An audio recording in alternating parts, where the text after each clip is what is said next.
What preceded every single one of those civil rights bills in 64, 65, and 68 were actually race riots. 68, you were coming off of 1967, the Kerner Commission report, Dr. King's book, Where Do We Go From Here, also dealt with that whole issue. All those riots were preceded by police brutality. And so one of the issues that they were protesting was exactly what NFL players are protesting, police brutality. I think that it would be a bit disingenuous to say that John Carlos and Tommy Smith were protesting police brutality. I'm sure that was quite possibly part of it, but... No, not possibly. That was one of the issues. I would say that, at that time, segregation was still in full effect. There were still laws, I think, in effect that discriminated against us. As it relates to police brutality in 2018, Roland, the government is highly motivated to try to prevent police brutality. Which government? The American government. But which one? Yeah, city, county. They're all, because Roland, we're in a capitalistic society. When these deaths happen, there are government payout. The taxpayers get taxed. There's $1 million settlements, things like that. The government has great enthusiasm to stop police brutality because it costs money. But they don't. Let me finish. The government is very enthusiastic about incarceration. What the government wants is to politely take people to jail and prisons. That's a money-making venture. The government has no interest in a handful, 20, 100, 200. They don't have an interest in 200 or 300 people getting killed by the police. It's a money loser for them. Right, but if you have New York, if you have the city of New York, where they spent nearly $500 million in settlements over a decade. Right. You look at the same thing in Chicago. The reality is those things are continuing. You look at what happened there's a city in Michigan. You had a police officer who pulled a black man over, planted drugs on him, beat him, had to raise taxes to pay the settlement. The reality is you're still seeing the payouts. You're still seeing the settlements, multi-million-dollar settlements. I get it, but Roland, there's no job where people operate in perfection. There's just no job. And police have a very difficult job. They're underpaid, they're undertrained. We're in the most armed society, perhaps in the history of the planet and the world. Anytime you have a society this armed, there are going to be mistakes made. And again, do we overlook them? No, I'm not saying overlook them. But to sit here and pretend like, because it's popular over Twitter, that there's an epidemic of police killing African Americans or just Americans in general, it's just not true. Well, it has nothing to do with Twitter. The reality is this here. First of all, I don't say somebody being shot and killed is somebody not being perfect or a mistake. That's death. No one can return from death. I would surmise. Roland, I can't get into it's disingenuous to get into some emotional conversation or illogical conversation. It's not emotional.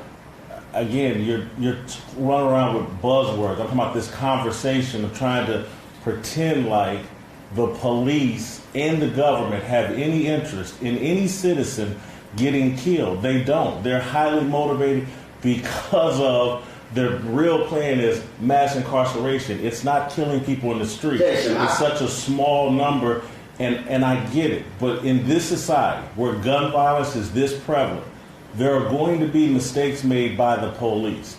Just like there's a difference between mistakes being made and when you have. First of all, I've covered city government. Gotcha. I've covered county government. Gotcha. I've actually been in the room when politicians were having to deal with these issues.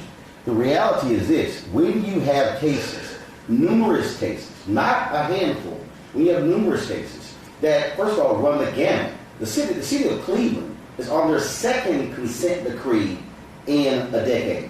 When you look at when Mitch Landry became mayor of New Orleans, he called in the Department of Justice to look at that police department that had decades of corruption. Ramsey was the police chief in Philadelphia. He called in DOJ. Same thing. We know, of course, the history in Los Angeles and the history in New York. And so this is not just a matter, I believe, of players protesting just in case of somebody being shot and killed. It's also those folks who are being beaten. When you have Chicago cops, in the case of Laquan McDonald, who first of all lied, flat out lied.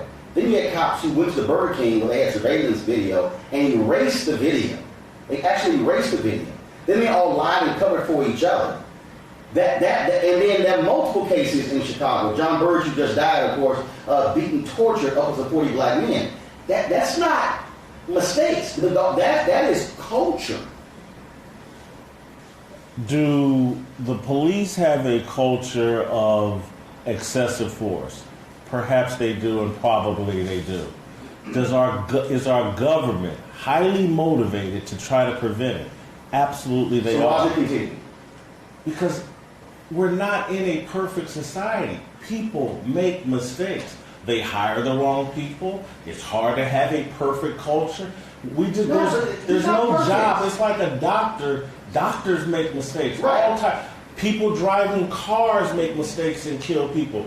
People shoot and kill each other because they're making mistakes. They get too emotional. They're too filled with hatred, whatever.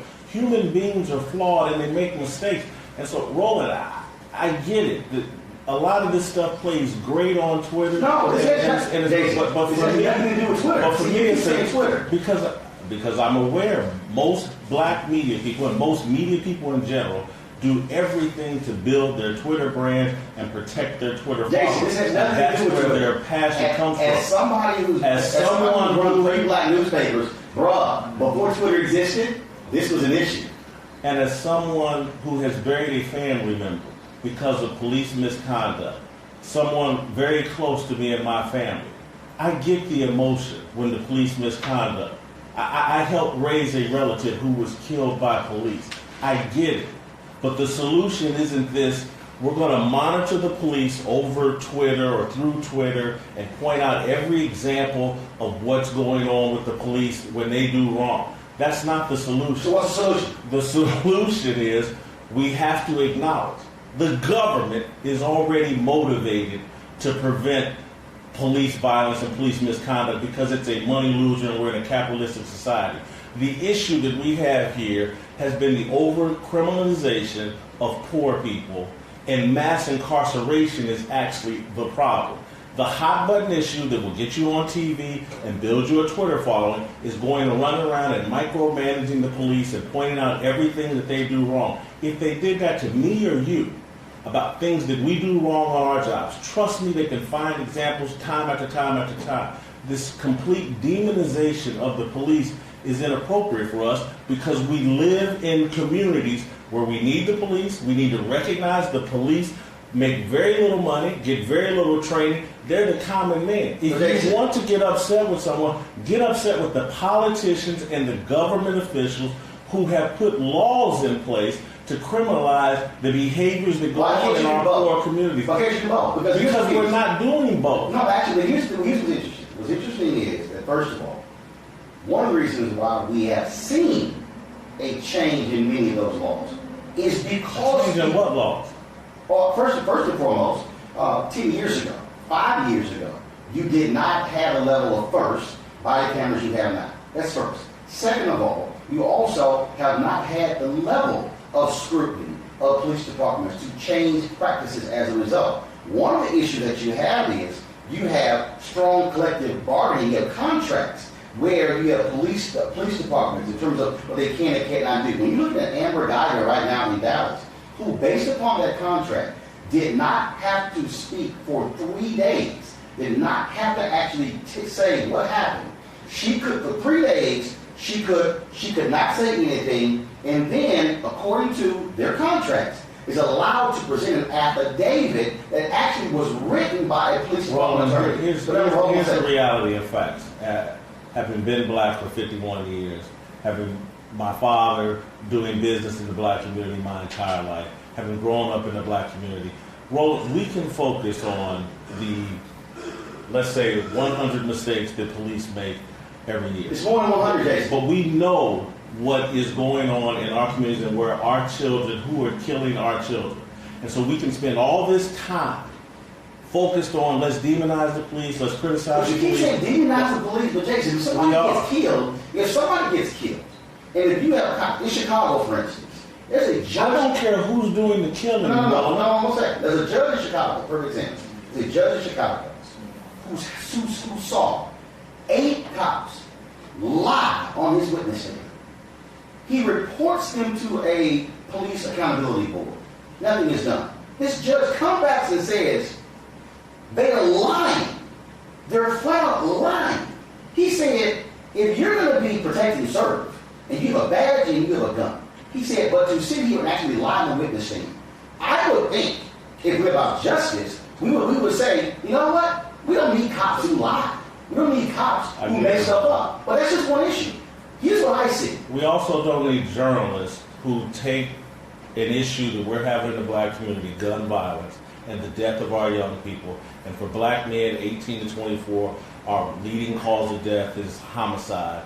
We don't need journalists who say, no, let's focus on this smaller issue that's damaging young black men and ignore this issue and have all the conversation. You're doing it right now. And have all the conversation about this issue and all the athletes taking a knee about this issue instead of us as black people saying, hold on, we have some issues in our community, there's some things we can do, and there's some things we can ask the government to do. And again, the government is already highly motivated to prevent police brutality. They're not highly motivated to fix a corrupt criminal justice system that over-criminalizes our behavior and has us deal with mass incarceration. And so, Roland, what I'm going to say, Roland, is primarily, and what I do for a living is mostly talk about sports.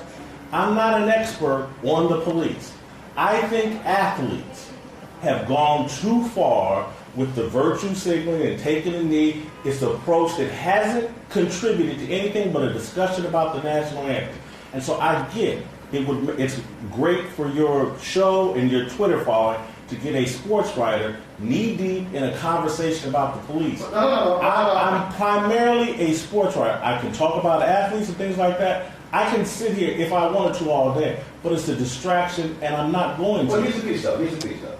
First and foremost, there are multiple issues that I want to bring up. Right. I brought that one up specifically because I know for a fact, I was looking at what took place 50 years ago in those protests, and that was indeed one of the primary Those issues. athletes created a conversation about the mistreatment of African Americans in 1968. The athletes right now are not creating a conversation about the mistreatment of African Americans right now. They're creating a conversation about the appropriateness of protesting during the national anthem. That's what the conversation has been for the last 3 years. I think there's a difference between what the athletes were protesting and what their issues were, and then what other people wanted to focus on. And I've seen that even in politics. I've seen it where folks want to pivot, where they don't want to talk about that, but they want to make it about the anthem. And so those athletes and Martin Luther King and the people of that generation were far more strategic about getting people to talk about what they actually wanted them to talk about.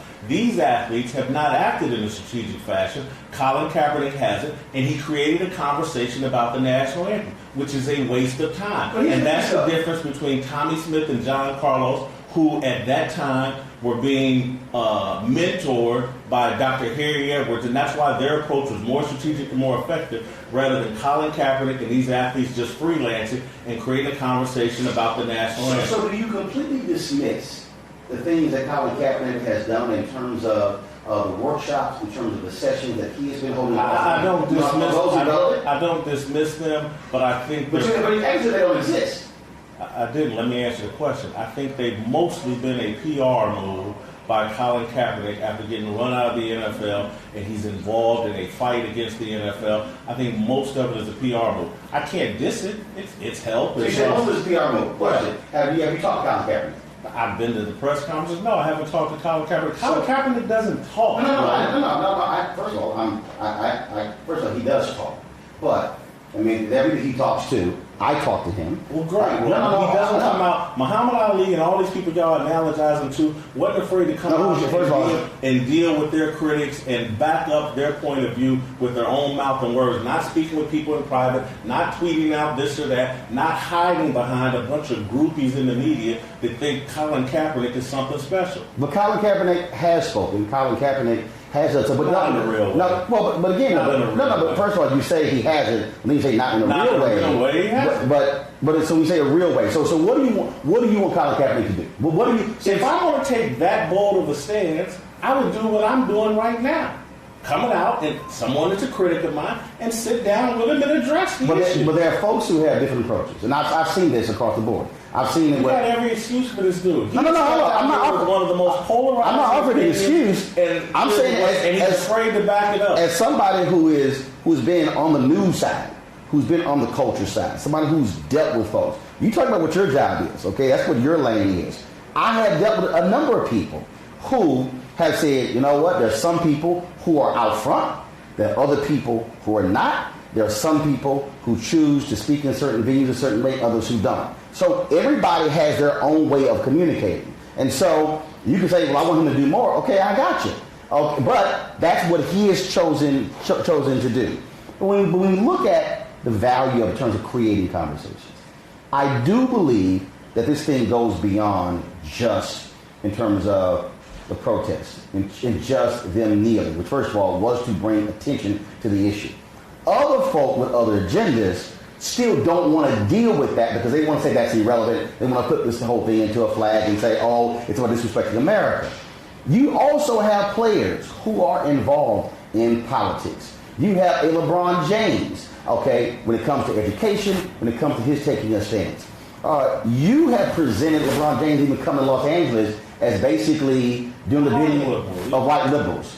So I don't understand. I said it's a Hollywood move. Okay, but why can't we look at what LeBron is doing beyond basketball and realize that if we say we want athletes doing this, and he's doing it, but now he's doing the bidding of white liberals? Roland, you're talking about what you and others want athletes to do, this, and this. But you do. No. You can't speak for me, Roland. But you said what you want athletes to do. You said that you want athletes to put their money together and be able to create business and build institutions in black communities. But you've also called them stupid and dumb for protesting. And it's like, well, they're stupid and dumb. Are they stupid and dumb? Put their money together. Roland, I've done some stupid and dumb things in my life. And so when people have pointed out that that's stupid and dumb, I've done stupid and dumb things. That doesn't make me a dumb person. And so I'm a critic. That's my job. I'm a journalist. I'm not a groupie. I'm not here to be best friends with every athlete in the world. I don't care to DM them and hang out with them at parties. I'm a critic. That's my job. And so sometimes I criticize LeBron. Sometimes I praise LeBron. I love what he's done with the school. I would like for athletes to take their money and resources and use them to support the causes they believe in. Because that's what millionaires and billionaires do. Instead of electing themselves as the leaders and the intellectual thought leaders. I'm not with that. I don't know. Which athletes have elected themselves as intellectual thought leaders?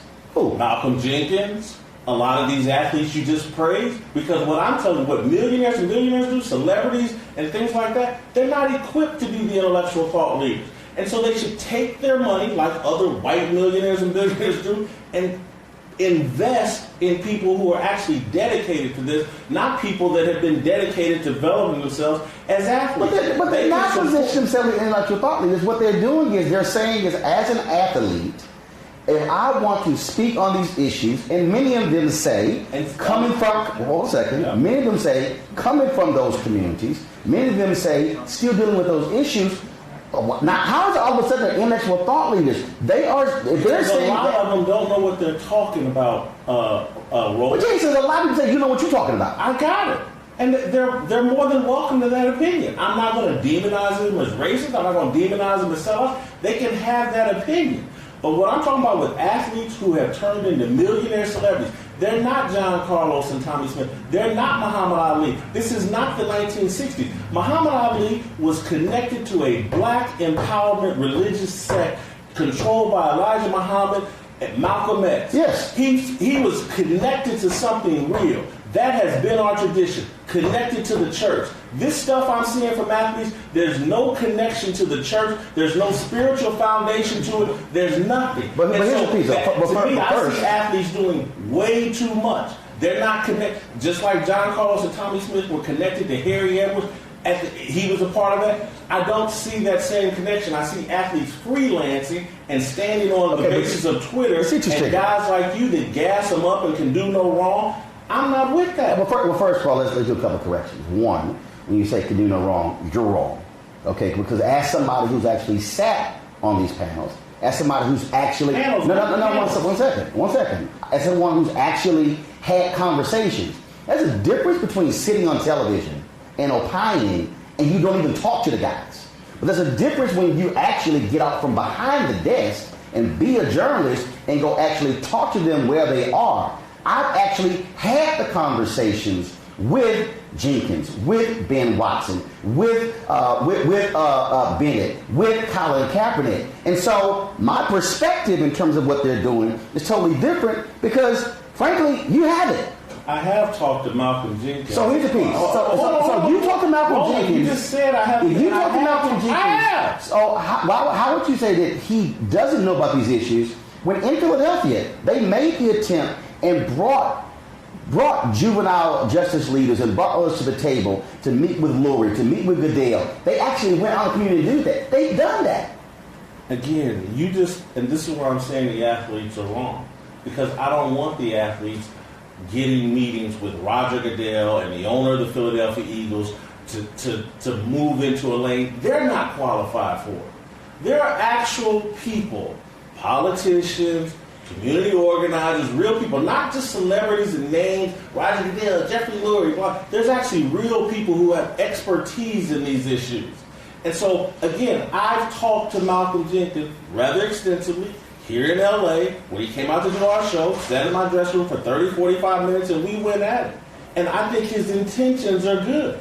I think some of what he's doing is misguided because he's trying to do too much. And so for those of you that think it's great that he got the owner and Roger Goodell to meet with somebody about criminal justice reform, I'm not impressed because that's not Roger Goodell's area of expertise or Jeffrey Lurie. But if this isn't your area of expertise, aren't you operating out of your lane? No, my area of expertise is in commenting on athletes. But commenting on Malcolm Jenkins. No, but you're also commenting on these other issues that have to do with sports, and you're basically saying because the athletes are involved in it, Roland. I gotta talk about. So if you say they're not smart enough, what if you're not smart enough? Maybe true. So why are you talking about it? Because it's my job. So how about this here? Roland, let me explain to you the difference. Malcolm Jenkins' job is to tackle people on the football field. My job is to talk about athletes and what they have going on. It's my job. But if Malcolm Jenkins chooses to speak to issues not his beyond... job. No, well, first of all, you have passions that go outside of your job. So for instance, for me, although I'm a journalist, education is one of the issues that I'm concerned about. I created School Choice as a Black Choice Initiative. Although that's not my job, that is still a passion and a concern of mine. And so just like when what I do... involve yourself into it, but people in the media have the right to criticize it. I understand that. It's not an indication that they're doing something inappropriate or wrong. But they may just be doing their job, Roland. But if a person is involved in those issues, and they are doing that, and first of all, what I appreciate that there are athletes, that there are entertainers, who don't only say, yo, I'm only here to play ball. I appreciate individuals who say, I want to use my platform to go beyond just what's seen as just my job, and using their celebrity and using their influence to speak to those issues. I think the difference here is that we've gotten used to athletes having a nice and neat, foundation, give some books out, have a golf tournament, and sign some jerseys. But when all of a sudden you got some guys who want to go deeper, then it's like, oh, no, y'all not smart enough for that. And what I'm saying is, I'm encouraged by that because hopefully other folks who are athletes will realize that you might have a job, but you can care more about your life than just your job. You can care about your community. See, I think there's a lot of people that care about their community and express their care in different ways. Which is true. And so I think there's more than one way to express your care for your community. And so I just happen to believe what Jim Brown believes. And Jim Brown is an athlete that I think did it right. He played his football career, and then he got out of football and involved himself in activities in his community and giving back to his community and trying to be a leader in his community after he was done playing football. Well, after he was done, he chose to become a Hollywood star. But he was also involved in those issues before. But let me ask you this question. I get it. No, but he was. Roland, I get it. But Jim Brown's AmeriCAN program and involvement here in the LA community is something that I think should be a role model for a lot of athletes. And I appreciate it. So Jim Brown has been quite clear. Again, when you're playing in the modern NFL, NBA, with all these corporate ties tied to you and all these billion-dollar corporations tied to you, you can't just run out willy-nilly and be an authentic civil rights leader or leader in these political issues because you have too many corporate puppet strings attached to you. But first, and so those are just the facts of the modern athlete that are different from the athletes of the past. Well, first of all, the athletes of the past. First of all, many athletes of the past couldn't do a lot of these things anyway because they didn't have the financial wherewithal to actually do it. What you do have is financial wherewithal. There are things called golden handcuffs. That's actually what prevents you. And that's, again, why Muhammad Ali in boxing, an individual sport, he was the draw. And because of his connection to the Nation of Islam, Elijah Muhammad, he was far more effective than these guys that are out here trying to mimic him now with Nike corporate strings attached to them. I think it's a joke. I think one thing is when you talk about guys mimicking, I think they're operating and standing in their own because that's two totally different deals. But I do want to ask you about this. I thought this was interesting. When LeBron James talked about the N-word being sprayed on his home. And you said that he had fallen into the far left trap of there's value embracing victimhood. Yeah. But then you said racism is an issue in America that is primarily an issue for the poor. It's not LeBron James' issue. He's removed himself from the damages and the ravages of real racism. So are you saying that if you're black and you have money, that you don't encounter racism, that you don't deal with it? No, I think you encounter it. But when you're at LeBron James level, or hell, even mine, and I'm planet light years away from LeBron James, it doesn't do real damage. And so let's take LeBron James. If he was spray painted on his garage, that's a racist act. That the N-word was spray painted on his gate. Did it do any damage to him? He wasn't here. It was removed before the police even got here. There was no damage done. And so we've reduced racism to whatever little hurt feelings or someone said this or that. Racism is actually something real that damages people. And so when you become the kind of wealth that LeBron James has, and you become an elite, it's damn near like O.J. Simpson and what he got away with. He's an elite. He's super wealthy. But the ravages of racism don't touch him in the same way as it does the poor people. And so his comments analogizing himself to Emmett Till's mother were preposterous and ridiculous, and anybody with a brain knows it. But actually, when you talk about the idea of racism, I'm not talking about the idea. I'm talking about the damages of racism. We're trying to take the damages out of it. No, actually, we're not. Someone said actually, we're not. What we're doing is showing actually the gamut of it. So, for instance, when a George Wilborn, brother, comedian, done relatively well. When George Wilborn is trying to buy a home in a suburb of Chicago, and then when the owner finds out that he's black, and then George Wilborn, all of a sudden the house gets pulled off. George Wilborn has to sue as a result. George Wilborn encounters racism when it comes to housing. There were Los Angeles Chargers who said when they actually moved from San Diego, who faced housing discrimination when they were looking to buy a home. Oh, they had money. They were facing housing discrimination. Robert Smith, richest black man in America, worth $2.7 billion, has talked about the numerous times he gets pulled over by the cops in his very expensive car, going to wait. His private jet is waiting on him because they're not looking at a guy who's got $2.7 billion. They're seeing a black man driving a nice car. The reality is that I don't care what your station is. Bob Johnson, just the other day, because what he just dealt with, you can have money in America and you can still deal with racism.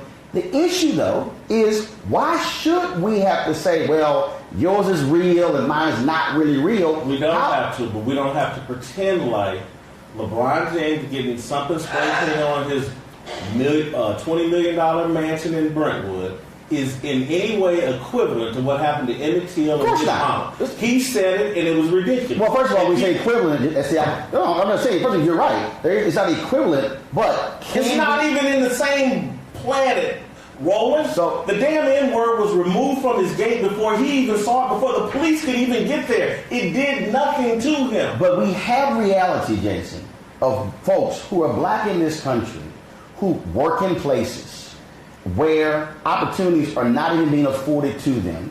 And somebody might say, oh, but you have a nice life. And this black person over here... No, this isn't about having a nice life. This is about whether it did any real damage to LeBron James. No. First of all, I'm going beyond just the N-word and LeBron James. I'm going to damages. No. Racism actually damages you. It doesn't inconvenience you. And what I'm saying is this. To be black in this country, we want the same thing white folks have. And that is to be able to drive, to shop, to go to work, and not have somebody do something to us that is racially motivated. And what I'm saying is, the reality, even in 2018, is you might have a lot of money, you still you may have to encounter the reality of racism in America. And so, if there's any white people watching, what they would argue is, you think nothing ever happens to me bad on the job? Nothing racially motivated ever happens to me on my job? There are white people that would, and again, may not be at the same rate, may not be at the same... Not even close. Not even close. Oh, who knows? I can't speak for white people. Actually, if you go to the EEOC, you can do that. I can't. Because that's where typically the claims are made. I get it. There's some people make claims, some people don't. Roland. Some people just, that was an inconvenience, or that was some BS that I dealt with, and move on. I can't speak for white people. But what I can say is racism and what we should be fighting against is the racism that does real damage, because it is there. I get for Twitter and for the media and what will get you on TV. If you sit around and can act like LeBron James having the N-word spray paint, oh my God, this is almost... So let me ask you a question. Let me ask you a question. You keep saying real damages. Yeah. Do you believe that it is real damages when you have African Americans who are locked out of Wall Street? Yeah, that's real damage. Do you believe that even when you have African Americans who are of wealth, when they're trying to create hedge funds to be able to invest in them? Okay. Yeah. And then also, is it a real damage when you're an African American and you apply for a job and somebody says, oh, we don't like the style of your hair, so therefore you can't. Gotcha. And so, here's what I think the value of having that conversation, which goes beyond just the N-word on a game. There are people who actually believe, oh, no. And I'm not talking about LeBron James money. I'm talking about the people who say, oh, no. You don't deal with those things. You don't see those things. There are African Americans. So here's my problem, Roland. What happened to LeBron James doesn't convince those people that these real things actually happen. What it makes them do is say, like, oh, that's some whiny BS, that's what they do. Well, instead, and so it makes it easier to ignore. Actually, I think you're wrong, because when you have instances where African Americans who are well known, who have had to encounter the reality of race, other people have said, "Wait a minute, hold up! If it can happen to them, No, they don't. See, because Roland, this is the problem. Are you serious? Yeah, I don't think that's what they do. No, because again, Roland, you believe in trickle down social justice. Just like Ronald Reagan believed in actually, you're wrong. I deal with too many black media people. You're wrong. And somehow, if we treat LeBron and Serena better, it's going to trickle down. No. And the people at the bottom you are absolutely wrong. So to say that this is what you are 100% wrong. I don't believe in trickle down. Ella Baker, one of the greatest organizers, believed not pulpit to pew. Then why are we spending so much time talking about LeBron James and something that got spray painted on his gate? So here's what's interesting. So that's trickled down. LeBron James wasn't damaged. It doesn't prove anything. No. First of all, there's an idiot in his neighborhood. We don't even know if it was a black or white person. Here's the piece. We don't even know if it really even happened. But here's the piece. You want to limit this to solely LeBron James in a gate. No, listen.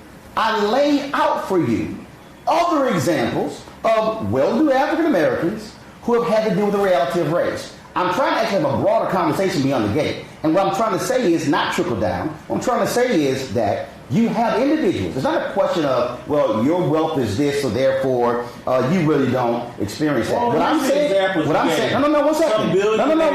It gets pulled over. No, first of all, his name is Robert Smith. No. Here's couldn't get Jason. Here's what I'm. This isn't the great mass. No, Jason. Here's what I am saying. What I'm saying is when Dr. King said we are here to redeem the soul of America, when Dr. King said we are here to make America be the nation it is on paper, not the nation it is in reality, what I am saying that black folks would want is that is whether you are a LeBron James or whether you are a middle-class teacher or whether you are a brother and sister who live in public housing or a single mother or a two-parent household, that you know what? We would like to go through this society and not have to deal with the issue of race. What I looked at, what LeBron was saying is that this is what happened to me. You said you're moving away from LeBron, but you just brought it back. No, because I said. But you told me not to talk about LeBron. No. I'm expanding on the point, and that is when we look at the issues of race, whether you are an athlete or an entertainer, or whether you're somebody who is on Wall Street or Main Street or MLK Street, the reality is you're still black in America, and you're still dealing with the indignities of race. What I would hope people would get out of that example of LeBron is that it's not just, I didn't realize that somebody like him, because, matter of fact, I don't even see him as black. I just sort of see him as sort of something else. I think what you see is something that happens in a fantasy Twitter world that just doesn't happen. Here's my deal. Because this is what's going on. Because, again, you have some fantasy about how America works. No, I don't. That's not how it works. Jason, I have a reality, Jason. They're not looking at LeBron James' spray-painted gate and going, oh, my God. No, Jason, I have a reality. But you part of your argument always constantly, well, what happens on Twitter? First of all, there are numerous conversations and numerous things that happen that's not happening on Twitter. You, like a lot of media people, are a slave to your Twitter feed. How? Hell, Roland, you've tweeted like 200,000 times. Okay. Everything. Do you know what? Do you know what? Slaves to their Twitter feed. First, it's not a platform for us. First of all, it's not a slave to it. What it is a communications medium. Okay. Now, as somebody again who's actually run 3 black newspapers, who's been news editor of a black magazine, who's run a black website, who understands how to communicate with folks, it is a medium. So you operate in this, well, you're a slave to it. No, I understand what it is. If you have the capacity, let's also, if you really want to expand this, when you're an African American who's run a black newspaper and you might have a circulation of 20,000, but yes, you built a following, you could actually reach more people on such a platform, and it goes beyond just your traditional following. So that's not a slave, that's knowing how to use it. Roland, and several times you've thrown out your credentials as a journalist. And but you say I'm a journalist, but go ahead. I've said I'm a journalist. I haven't tried to be condescending about my journalism. No, it's not condescending. No, Roland, you're acting as if somehow your journalistic experience somehow supersedes mine. And that's I'm not acting like that. That's preposterous. But trust me, I understand journalism. And I understand what's going on right now with journalism. The entire media is addicted to Twitter. And Twitter, are you? Absolutely not. Again, am I on it? Do I use it? Absolutely. But I know exactly what it is. So Jason, all other media, everybody else is addicted. They haven't figured it out. Everybody else is addicted to Twitter, but you, I'm not. No. I'm in class with myself. No. I understand what Twitter is doing to us and what it's doing to America and what it's doing to the journalism profession. It's turned everything into clickbait. You can't have real discussions. That's why we spend so much time talking about what got spray painted on LeBron James's fence rather than the crisis we have within our community of our family. Let me finish, Roland. I get the whole thing of cut me off anytime I get to a point. Rather than dealing with the crisis in our families, in Black America, we're spending time worried about a $20 million mansion that may or may not have had the N-word spray painted on it, and somehow this is some great example. But we have a complete collapse of the black family that we won't talk about. We have a complete disconnect from God and just based in this secular world, and that's what Twitter is, and we're all addicted to it, and it's taking us further and further into the secular world, away from God and away from the path that has served us best here in America. And this is the mistake you keep making. You keep saying, oh, we got to have a conversation, and we got to have it in depth. You act as if, oh no, we can't talk about that, as if we won't cover anything else. Really, as we can. See, the whole point of this is not to have. What are we talking about? No, one second. Hold on. If you're going to ask me not to interrupt you, don't interrupt me. What are we talking about right now? If you're going to ask me, don't interrupt you, don't interrupt me. What are we talking about? Like I said, so let me finish my point. Let me finish my point, okay? So you don't interrupt. Because if you want me not to interrupt you, do the same. The reality is, we can have an in-depth conversation. You talk about all these things, but then when you get challenged on it, ooh, why are we talking about it? The reality is this here. What we are looking at right now. Hold on, one second. Hold on. You're interrupting. Jason, I'm not running from anything. Jason, you're interrupting again. Allow me to finish. I'm not running. Jason, allow me to finish. Jason, allow me to finish. No, you said, oh, why are we talking about this here? Why are we discussing this here? Why are we discussing these things here? Because those are things that you've discussed. Those are things that you discussed numerous times. If you don't think that the protesting and the Colin Kaepernick and that's what you do about nothing, why do you keep talking about it? Because Roland. In fact, your Twitter feed, you Twitter, you've been complaining when he got the award from Harvard. You send multiple tweets. If there's no big deal, if everybody else is a slave to it. Multiple tweets about what? When Colin Kaepernick got the award, the W.E.B. Du Bois Award from Harvard. I said something about him not streaming. You posted about three or four different tweets. And so they said what? Tell me what they said. I'll pull them up. But what I thought because what I think is interesting is, if none of these things matter, why do you keep talking about it? Because Roland, as I've explained to you, my job is to talk about what's going on in sports and who's making news in the sports world. My job dictates that I talk about Colin Kaepernick. His protest was one of the biggest deals in the history of sports. It changed the conversation about the NFL. It's my job. But if you're saying, well, it's no big deal, why we talk about it? So let me ask you this question. I have a job, man. Well, first of all, we all have jobs, but there are a number of things that we can also talk about, and we can actually say, you know what, I don't think that's really important. I can talk about this in sports. I mean, we can actually do that. I have a job that's tied to television ratings and connected to what the massive audience wants me to talk about. I can't just talk about what I want to talk about. I have a job. I have bosses. So what you're saying is that you talk about these things because it's also part of the ratings game. It's part of my job. Right, but then you complain. I'm in television. Yes, ratings are a part of television, Roland. Okay, but you just complained and whined about people using Twitter for clickbait, which is the same as ratings. It's the exact same thing. Yes. Roland. You said, this is what you said. Too many people in the media are concerned about clickbait. That's what you said by Twitter. Absolutely.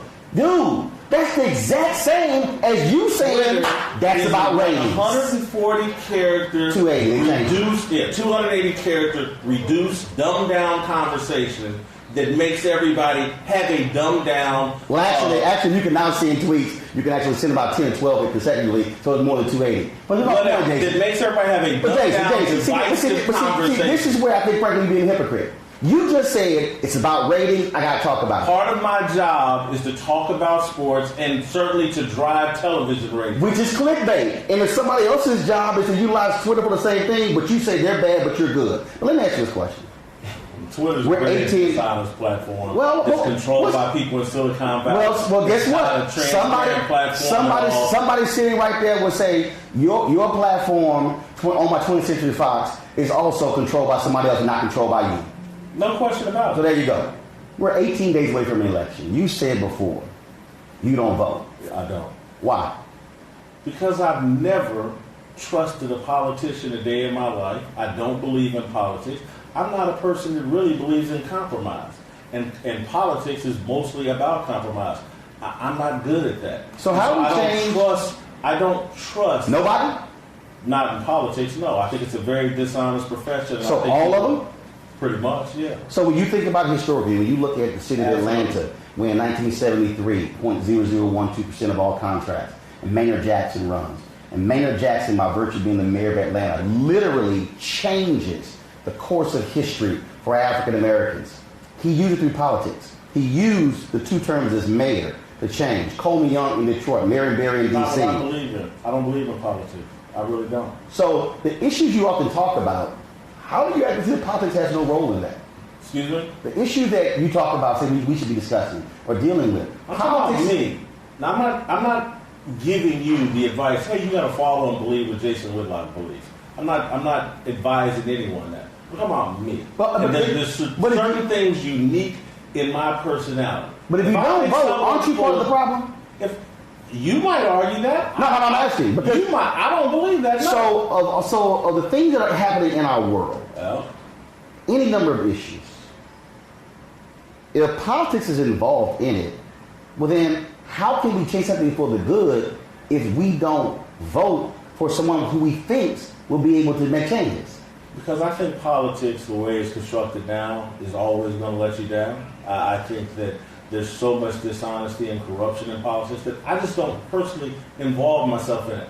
What I believe in, what's best for us as African Americans, is an allegiance to God. I believe that is our salvation. An allegiance to God. Far more than politics. You do know politics also deals with God. We have replaced religion with politics. We have an addiction to politics right now. We as black people, we talk about politics from Obama to Trump the way we used to talk about God, and I think it's inappropriate. It's our constant, everyday conversation. This is part of my problem why I can't stand Twitter and social media. There's a disconnect. It's one of the most secular places you can actually be. I think if you go look at the Asian American community that has had a lot of success here in America, it's not through politics. It's through an allegiance to themselves and taking care of themselves.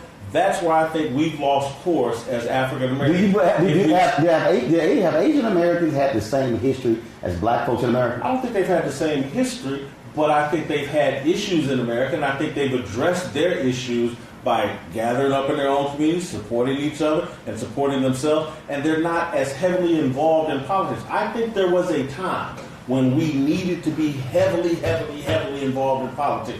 There were laws on the books that prevented us from pursuing happiness and liberty and things in America. I think we went through that time in the 60s, 50s, 60s, maybe part of the 70s. Again, I'm not suggesting to the rest of Africa that you disassociate yourself from politics, but I think we've overdosed on it. We think our solutions are political. I don't. First of all, it's not solely political, and also, but it's a whole bunch of people who have lots of God, but also have no plan. The reality is this here. We can show the timeline of the role that politics has played in actually making our community a better community, but not only making our community a better community, also making our lives in America better. To act as if somehow that's irrelevant is crazy. I said for me. I didn't say it was a suggestion for Roland. So this is my personal opinion. So, what are let's say your top 3 issues? What are they? For African Americans? No, your top 3 issues. So, whether you want to be for black folks or everybody, what are the top 3 issues? The number one issue I think facing the African American community is our breakdown in family, and I would couple that with our distancing ourselves from religion. I think those two things go hand in hand. Until we fix the black family and until we get right back with God, nothing good is going to happen for us. But when you say get back with God, there are millions of black folks who are in church every Sunday, who are in Bible study. There are numerous As soon as they leave church and Bible study, they go straight to politics.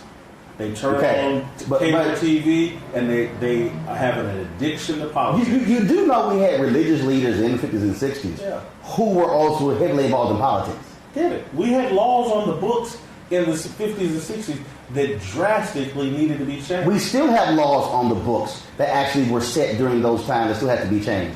The Florida Restoration voting initiatives right now dates back to a law in the 1880s The governor of Virginia, who wanted Terry McCullough, when he wanted to extend voting rights to formerly incarcerated, all 13,000 at one time, the Republicans said, no, you have to do it individual. That dated back to a 1902 law where a lawmaker said on the floor, we are doing this to keep the darkies from voting. And so the reality is to act as if somehow politics does not still have to hurt us or we somehow can't interact with it. Didn't say that. So, but again, though, I said for me, I don't involve myself in politics. So when you look at the issues, my number one issues were. Actually, for three. You said I really only have two. You said the family and the black church. Family and spirituality. We have disconnected from God, and it's a mistake. Well, I would argue, especially as somebody who's the husband of a minister, and in terms of the folks who I also see, there's a significant number of us who are very much there with our religion, but I think there are a whole lot of us who also love to talk about what is happening in our society, and frankly, are sitting on their behinds and not voting when they can actually impact it. See, I know there are politicians who are good people.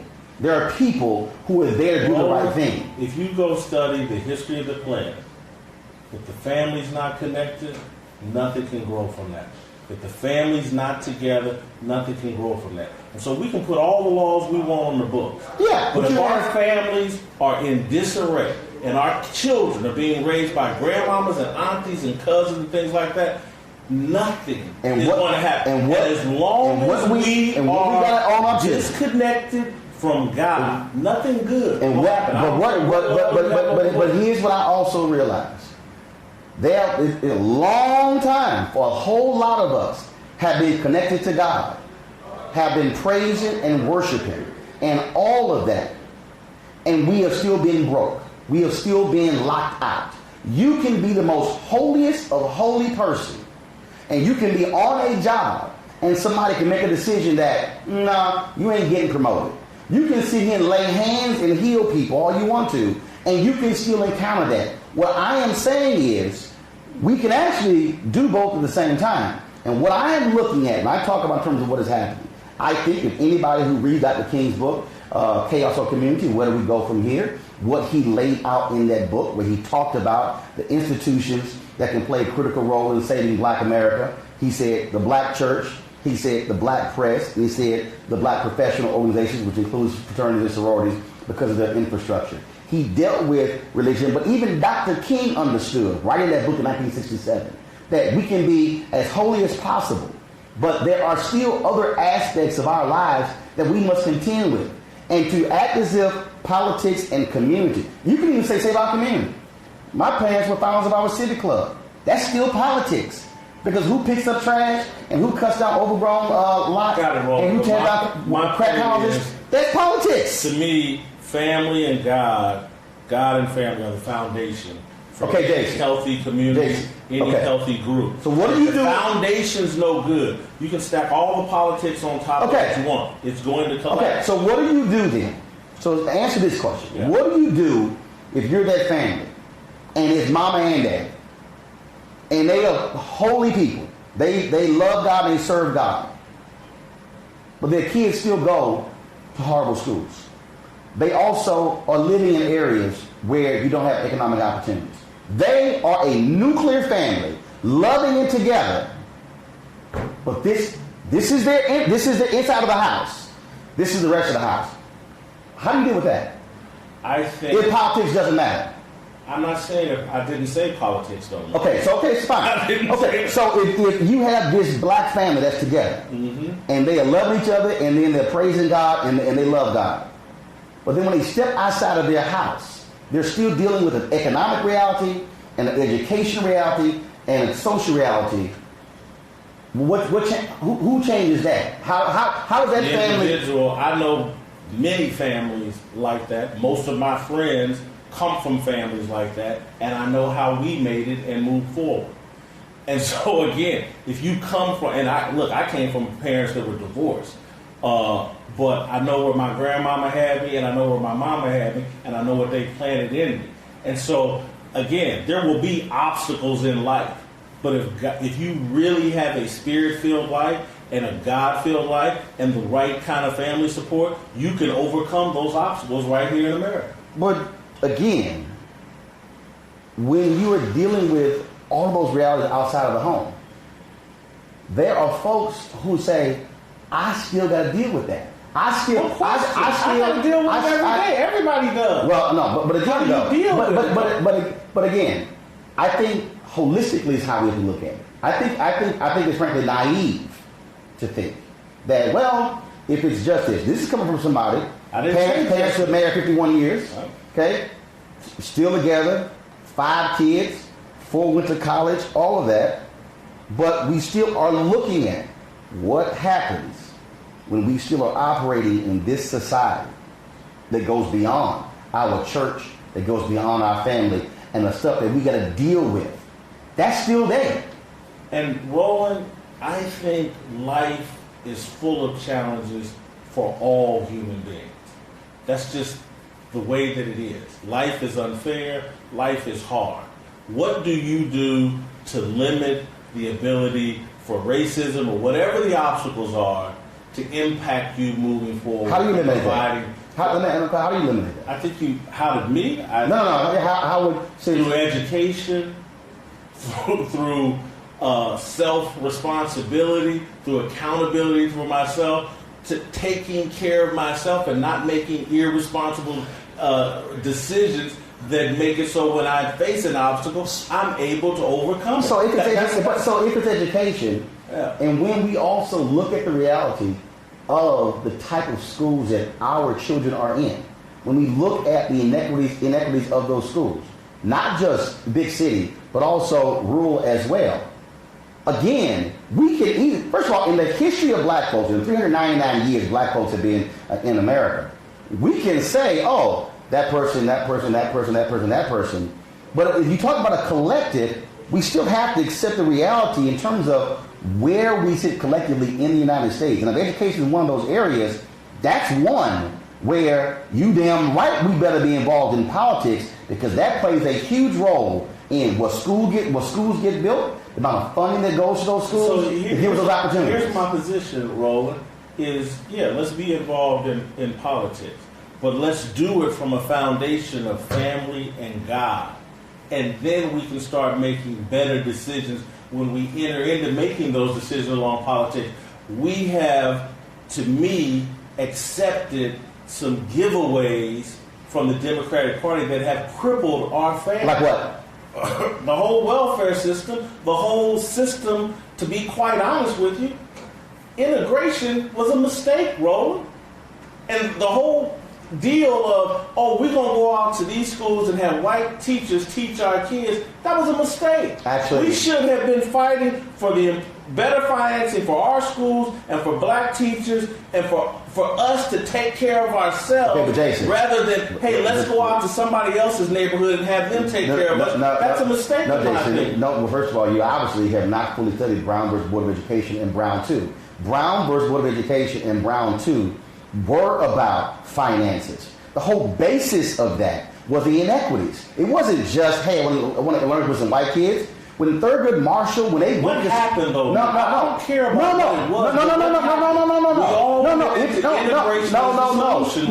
No, and that's where you're wrong. We didn't all run into it. No, we didn't all go into that. What happened, still happened, was you had black folks who were saying properly fund. You had people who were saying, but that's not what we did. No, you see, that's not what we did. You act as if somehow we had this whole other institution that was there. What you still had was you had folks who were saying, okay, this is how we're actually going to move and make this thing possible. Here's what black people knew. Black people knew y'all got the money.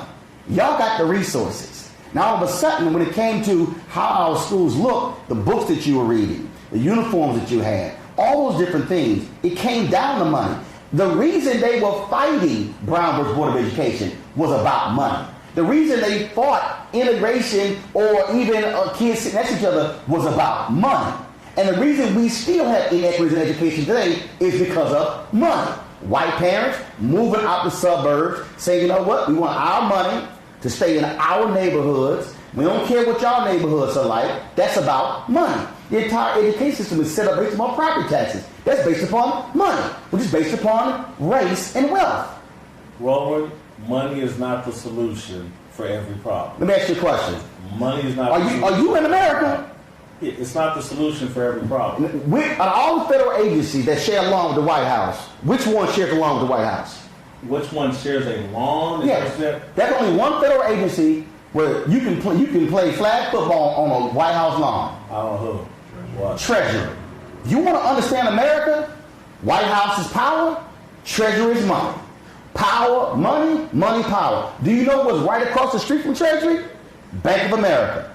Most of our banking institutions. If you don't think America's about money, that's what America's about, money. No, I didn't say America wasn't about money. Well, we better have a money conversation. I said money doesn't solve all problems. And as I explained to you earlier when we go back to the conversation, that's why I said, and you just said, money explains a lot of America. And that's when I say... That's America. Yeah. When police brutality is a money loser for the government, trust me, the government is interested in stopping police brutality. You know what's going to stop that? I'm telling you what's going to stop police brutality. Not money. Money. No, it is money. No, it is money. You know what's going to stop police brutality? When taxpayers don't have to pay the bill, when you can take a police officer's pension.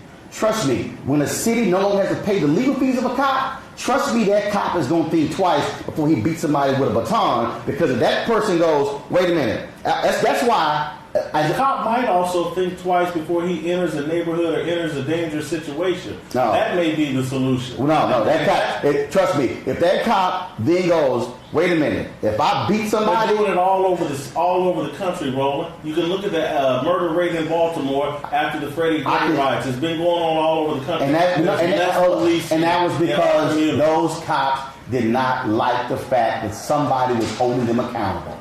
That's the problem. And they started doing less policing. Yeah, hold on. Wait a minute. So basically, they stopped doing their job. So what they basically were saying was, how dare you demonize people who don't make a lot of money? No. That wasn't demonizing, Jason. One of the hardest jobs in America. Jason. So because cops got indicted, then all of a sudden it's more than indicted, man. No, it wasn't. We sit on TV. I'm talking about what's going on with policemen. We sit on TV and act like police are some of the worst people on the planet. Jason, and it's just in the city of Chicago, they withheld the Laquan McDonald tape for 4 years. They did not want the tape released, and then they lied. Roland, I know you can go to point to example. No. I'm showing you the example. The cops in Chicago. I get it. They did something inappropriate. Not inappropriate. Not inappropriate. Laquan McDonald is dead, and the cops lied. And went to prison. And what the cops did was they said, "How dare you indict one of ours? We're gonna stop working." They don't want any accountability. That's most people, Roland.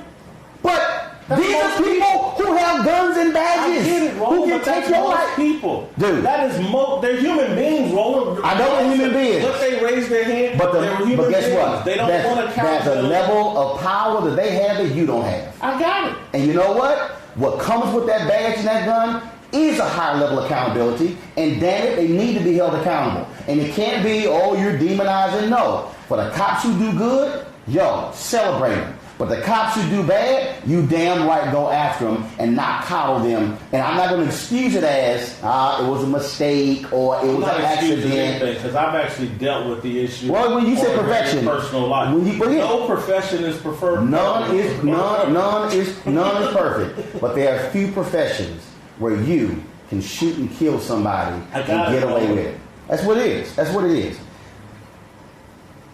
One of the questions I got to ask you about. We almost ran out because I got No. Just a couple more questions. Are we in halftime yet? Is anybody? 6 minutes in the second quarter. All right, go ahead. Couple more questions. We look at what a number of athletes are doing. Grant Hill, things that he's involved in. Chris Webber, things that he's involved in. When I look at the Bennett brothers, I'm looking at athletes who are obviously totally different from previous generation of athletes because of the level of wealth that they have. I do believe that what we are seeing, and I don't believe they get the same level of attention. I think that we are seeing the athlete today, frankly, who is doing even more than a significant number of athletes who were in the 50s and 60s and early 70s, who are actually changing lives of people that frankly doesn't get the level of attention that it should get. I'm sure that's true. They have far more wealth. They have far more opportunity to do more. So do you believe, though, that you're in sports, do you believe that that's also part of the problem in that in this medium, we don't offer a balanced perspective of the black athlete or what many of them are doing, where it's only, well, just a couple here, then a couple here, as opposed to the things that they're doing, opening of schools, what they're doing in terms of with scholarships, what they're doing in terms of the level of investment they're making, what so many of them doing in terms of literally rebuilding blocks and communities and the projects that they're involved in. Do you believe media could do a much better job of telling that story and not just focus on X's and O's? Yeah, I think they could, and I think they probably do more of that now. But again, does it get traction? Is that what people want to read? Again, sometimes it's supply and demand. Demand dictates what the supply is. Again, I was involved with, the formation of the Undefeated, and it was about telling a fuller story about the black athlete. And so, ESPN has a website with 40, 50 African-American journalists that's dedicated to telling the full story of African-Americans. I think they're trying to do it, so I can't say all of the media is ignoring it. I can't, it's a supply and demand issue, but, there's a website, The Undefeated, that's fully staffed, and the ESPN has dedicated a lot of money to, that I think is trying to tell a fuller story about the African-American athlete. Speaking of that, that's your greatest failure? Is that my greatest failure? No, I think it's one of my greatest successes, that the thing actually launched, and there's 40, 50 but you didn't launch it, you were fired from it. No, I got it. And so it happened. Because trust me, there were people trying to stop it from happening. And the whole issue with me, when I was at ESPN, was about whether or not they were going to fully fund the issue. That's what the fight was over. Some people didn't want it to happen. I did, and I wanted it to be fully funded with a full staff, just like Grantland and other places. And I had that fight with them. They fired me, but they went ahead and launched the site, and they fully funded it. I won that argument. So you don't think you don't think that if you had stayed there, they wouldn't have fully funded it? You think by firing you, that's what got it fully funded? I think it played a role in it, absolutely, because there were people there that just absolutely didn't want the thing to happen, whether I was involved or not. And then there were extra people gassed up because they didn't want me involved. And so, again, in losing that fight, I think, or in having that fight, I think John Skipper at that time realized what was going on. Can't move forward with Whitlock. Going to get rid of him. But we are going to fully fund this thing. The guy is right. Were the mistakes that you made that, looking back, you wish you had managed it better? I wish I had managed it better. No, because I think I did the things necessary for the site to launch and for it to be fully funded and have a full staff. Are there small things along the way? It's a startup. No, I got it. It's a startup. All kinds of things happen. A wrong person got hired here or there. Small things that, yes, I could nitpick and whatever. But in my view, if you really understand the story over there, I did the things necessary for the website to survive. Ownership is a huge piece, and obviously in terms of the understanding, in terms of being able to control a narrative and tell the story. One of the things that I think is interesting is that when I look at a lot of the comments that folks make, and not just folks who make comments on social media, people who are in media, people who work with you, folks who used to work with you. And how does it make you feel when they put you in the same category essentially as Clarence Thomas as being a traitor to black people? It's comical, but I can't control what people say over Twitter. All I can do is live my life. But it's comical. But I say it's comical, but Clarence Thomas is a Supreme Court justice. He's a successful person, so it's not the worst thing you could say about me. Clarence Thomas is very successful. He's on the Supreme Court. He has risen to a place of great prominence in American history. But in terms of selling out my race, that's a joke. That rolls off of me because there's just no truth to it. Yeah, when you are engaged in these debates, when You've even been called out by the likes of Martellus Wiley and some other people like that as well. We had Martellus. Marcellus. No, not Bennett. Not Bennett. When you have these debates, what I'm curious about is that do you go, you know what? Here's my perspective. If I screwed that one up, I was wrong. Give me the example. No, I'm asking you. No, I'm asking you. Have you ever engaged in any of these debates and where you say these debates? No. I am speaking broadly. What I'm saying is, have you ever debates? No, any of them. Have you ever been engaged in any of these debates where you then reflected by saying, you know what? I shouldn't have said this about the athlete, or you know what, I was wrong. Oh, you talking about this debates on my television show, or just any? Well, I mean, I was not talking about television because that's where you are largely having these other conversations that people are responding to. Yeah, I think, my nickname in Kansas City was Jason Flip-Flop because I'll flip positions. I react to new information. And so, do I come up with the wrong opinions from time to time on athletes? Hell yeah. I spout opinions every day. And so, I have hey, you know what, I was wrong. I've come to this or that conclusion. I do it all the time. And speaking of that, I did see when I was looking at the comments after the Harvard University and Colin Kaepernick. Why do you believe that what he is doing is because he's trying to find himself? What's the basis of that? What's the basis of that point of view? Because I've seen many, many young people of mixed race who grow up in an environment outside the black community who have struggled with their identity. Everybody has. And anybody black that pretends like they haven't encountered that with young people is lying. And again, some things I know about Colin Kaepernick that I will not share or whatever, but he shows all the classic signs. Of what? He grew up in a white community, raised by white parents, and he's black. That right there is a very complicated upbringing in America. Okay. And it's going to lead, first of all, whether you're mixed race or not, all young people have identity issues. All of them. And they go through a process of finding themselves. That's what the college experience in your early part of your life is generally all about.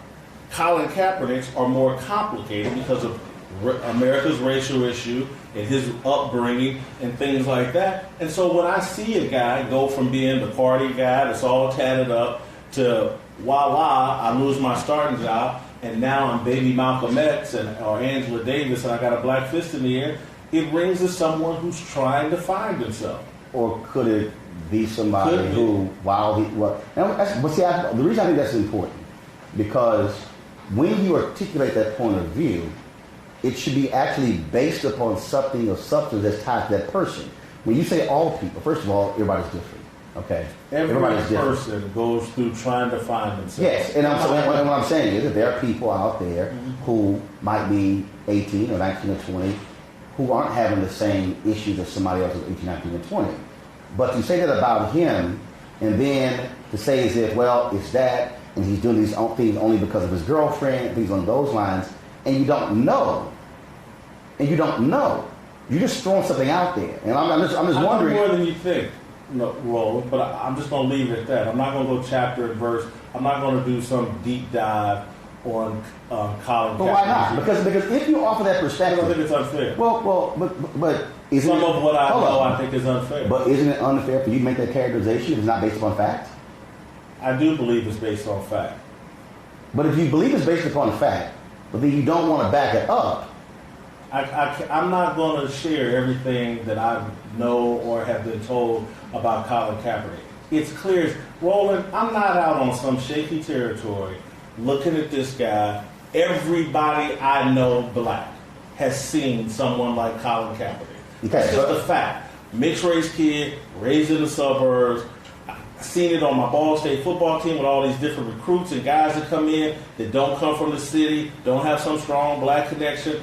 There's an identity issue that people work through early on in their life, He, in my opinion, is still working through those issues. I don't say that. So what if- I don't say that maliciously or derisively. He's a typical young person. But Jason, it comes off as malicious. It does. It comes off as just like this is a fact of life. But it's like saying that's not how it comes. An overweight person. But that's not how it comes has off. some sort of issue that causes them to overeat. But that's not how. That's not a malicious statement about overweight. So you're not concerned about how it comes off because when people hear that. When people hear you associate who he is and what he has done, and then you throw in his girlfriend, you get this impression as if this guy, he's being led by other people, as if he hasn't come to that conclusion himself, and you give this perspective as, he's just this confused brother, and then with the baby Malcolm X, and then, But it's happened to me, happened to most everybody I know. Every person I know goes through some kind of confused state, or different state while they're trying to figure out their identity. I think his are a bit more pronounced than others, but because I think his background is a bit more. Gotcha. Just like because a very similar background to Obama. But could it not be that you have somebody here who has gone through that and who has reached a point who has said, "This is who I am. This is what I want." Let me tell you why I don't. Why? Because anything that I reach some conclusion, and this is me and he ain't me, but trust me, I can stand up and verbalize it and explain it. I don't hide behind Twitter. I don't hide behind private conversations with Roland Martin or whoever else. I come out and stand on it and defend it. But Jason, that's you. I get it. But also, you don't vote. And you said, that's me. And so, here's the deal. It's interesting to me that you want to give space to say, this is me, this is who I am, but you don't want to give space to him. Roland, if you have some opinion about me not voting, or me overeating, or me about anything, you have a right to that opinion. I'm not going to go lay down and cry, oh my God, Roland. But Jason, that's a different... I'm a public figure. I can have opinion. He's a public figure who took a highly polarizing position. He stood out there like he was man enough to deal with whatever came with him. This goes beyond the position. I'm asking a very specific question for a reason. And that is, when you opine, when you say that, again, you paint this picture that, y'all, this is nothing but a confused biracial. He don't know what he's doing. He's crazy. He just is all of that. That's actually that's how it comes off. You know how many athletes, NFL athletes, that have told me that in private? Most of them. And so I'm not out here on some island all by myself. And there's most rational people can see it and express it privately. I just happen to say it publicly. He's a public figure that took one of the most polarizing positions in the history of sports. And so with that comes along some pushback and some people questioning your motives. When Muhammad Ali changed his name from Cassius Clay to Muhammad Ali, joined the Nation of Islam, said I'm not going to get in the NFL or in the military draft. That's a strong polarization. And you know what he came out and did? He stood on it, defended it, and people said all kinds of things about Muhammad Ali and questioned his motives and said, hey, he's just addicted to this religious sect. And here's what I've learned. That's what people do. And here's what I've learned. What I've learned is when we want to, it's very convenient when we want to compare a Kaepernick to Ali because you want him to speak out. But then you take offense when others compare Kaepernick to Ali. You're literally bolstering your point of view by using Ali versus Kaepernick. Yet when others, because you said it earlier in terms of, people want to see him as baby Malcolm X or Muhammad Ali, you are using Ali to justify your argument, but when somebody else uses Ali to justify the argument about Kaepernick, you say they're wrong.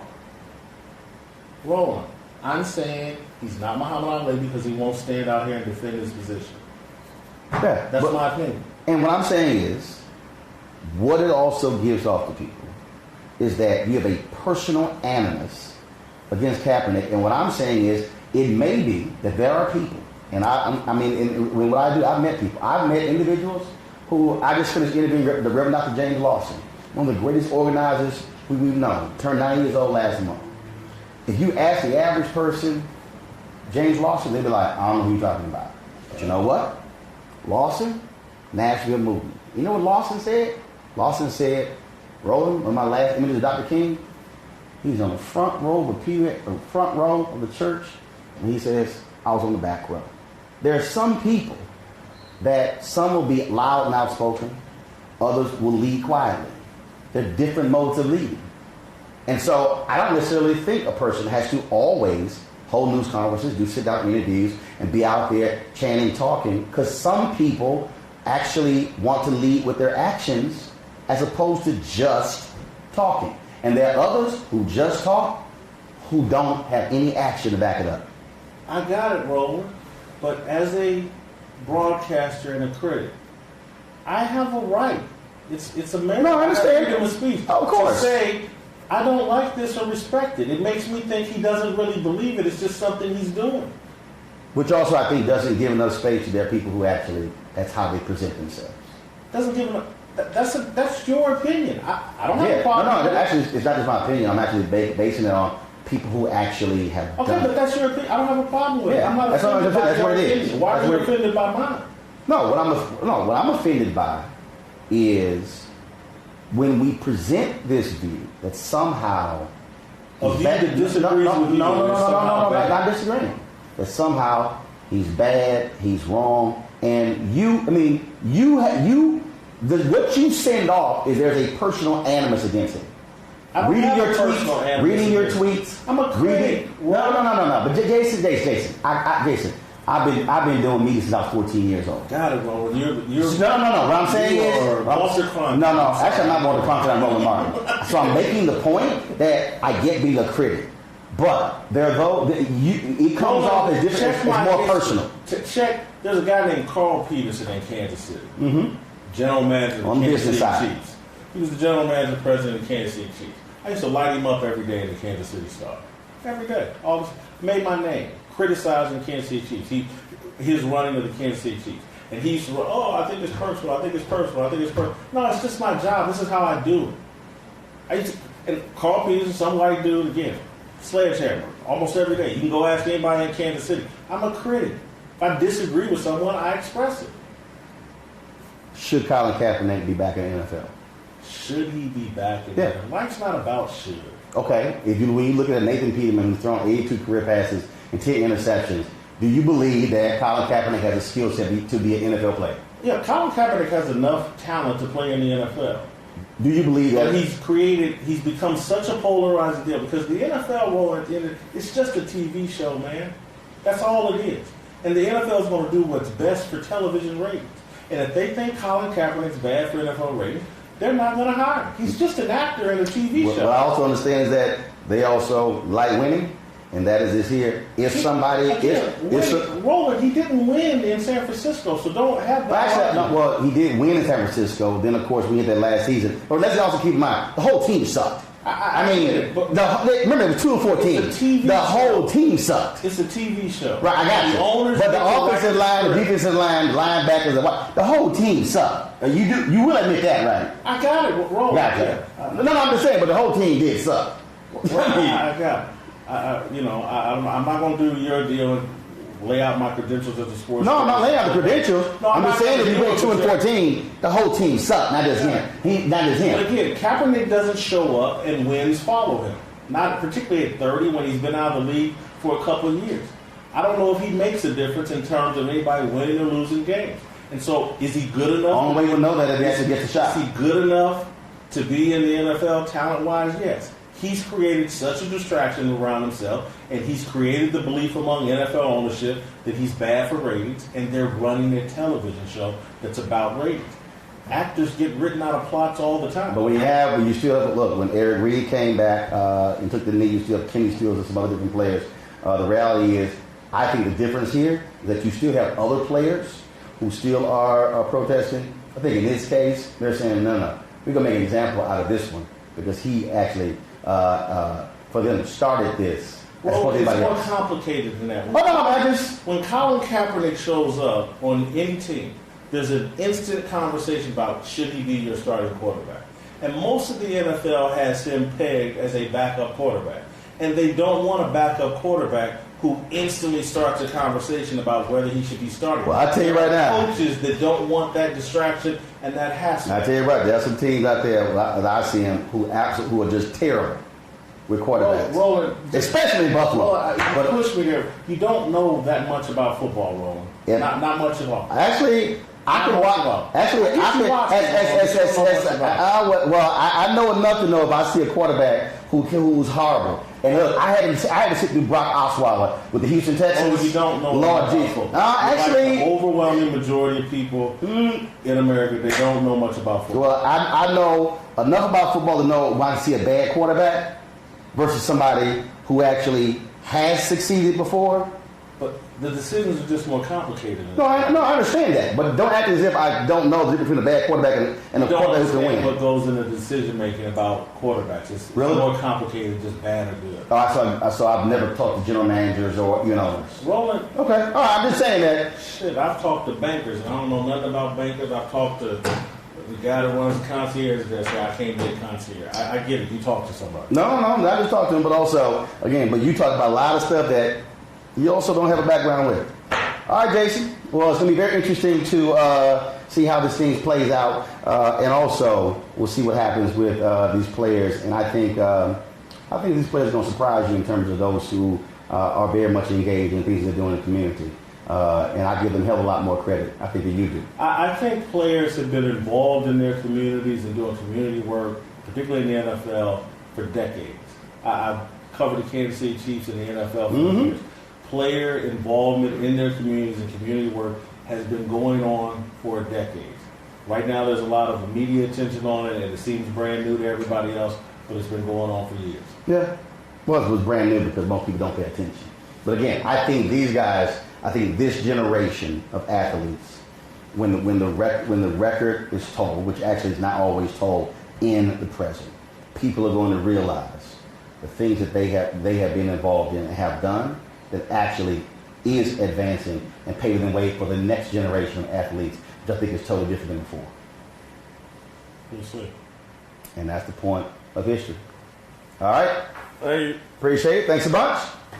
All right, folks, that is it. We appreciate all of y'all watching. We'll look for your comments as well. And I'll see you tomorrow. I'll be at the Young Turks studio tomorrow. I'll be joining Yank Dugan and those guys on the Young Turks. So look forward to having that here. Look forward to having that conversation with Yank. We'll be live with the Young Turks at our regular time, 6 p.m. Eastern, 3 p.m. Pacific time. And of course, you can catch me right after I'm done with the Young Turks at 4 p.m. as well. And don't forget, we're also going to be going in and out live streaming from A Taste of Soul on Saturday here in Los Angeles. 350,000 people will be at Taste of Soul on Saturday from 10 a.m. to 7 p.m. So we'll certainly look forward to you joining us this weekend as we live stream for that as well. I look forward to reading your comments. Don't forget you can support Roland Martin Unfiltered by going to RolandMartinUnfiltered.com to join our Bring the Funk fan club. These type of conversations, we're going to have more of these. As I told you, I was here in LA 2 weeks ago.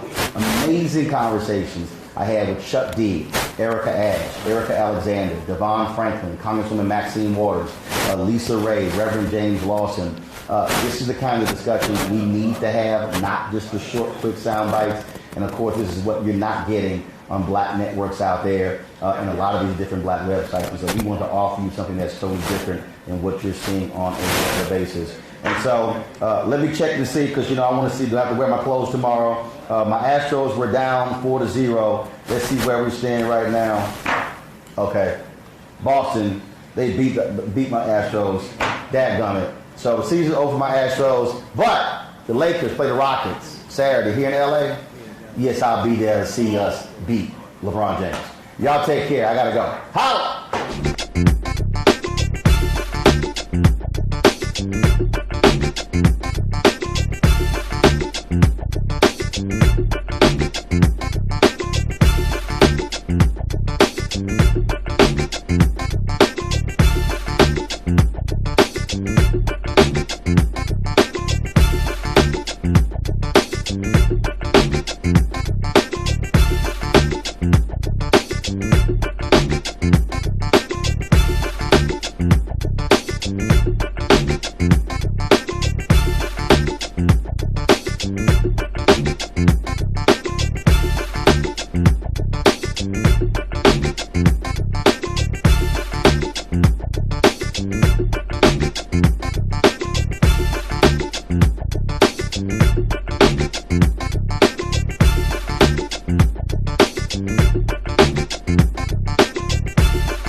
You want to check out Roland Martin Unfiltered? YouTube.com/Roland S. Martin. And subscribe to our YouTube channel. There's only one daily digital show out here that keeps it black and keep it real. It's Roland Martin Unfiltered. See that name right there? Roland Martin Unfiltered. Like, share, and subscribe to our YouTube channel. That's YouTube.com/Roland S. Martin. And don't forget to turn on your notifications so when we go live, you'll know it. Hey everybody, this is your man Fred Hammond, and you're watching Roland Martin, my man, Unfiltered. Hi, this is Essence Atkins, and you're watching Roland Martin Unfiltered. Hey, yo, Peace World, what's going on? It's the Love King of R&B, Raheem Devon, and you're watching Roland Martin Unfiltered. Hi, my name is Brescia Webb, and you're watching Roland Martin Unfiltered. Ow. Well, I like a nice filter usually, but we can be unfiltered. What's going on? This is Tobias Trevelyan. And if you're ready, you are listening to and you are watching Roland Martin Unfiltered. What's up? I'm Lance Gross, and you're watching Roland Martin Unfiltered. Hi, this is Cheryl Lee Ralph, and you are watching Roland Martin Unfiltered. I mean, could it be any other way? Really? It's Roland Martin.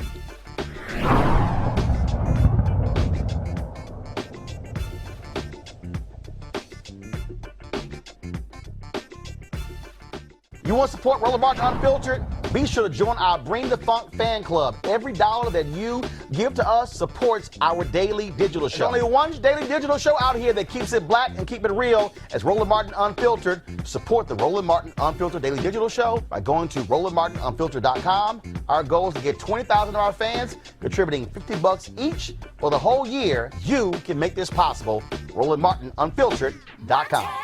Hey fam, want to check out Roland Martin Unfiltered? The blackest show on all of digital, cable, and broadcast. Check out our audio podcast. There's only one daily digital show out here that keeps it black and keep it real. It's Roland Martin Unfiltered. Press play.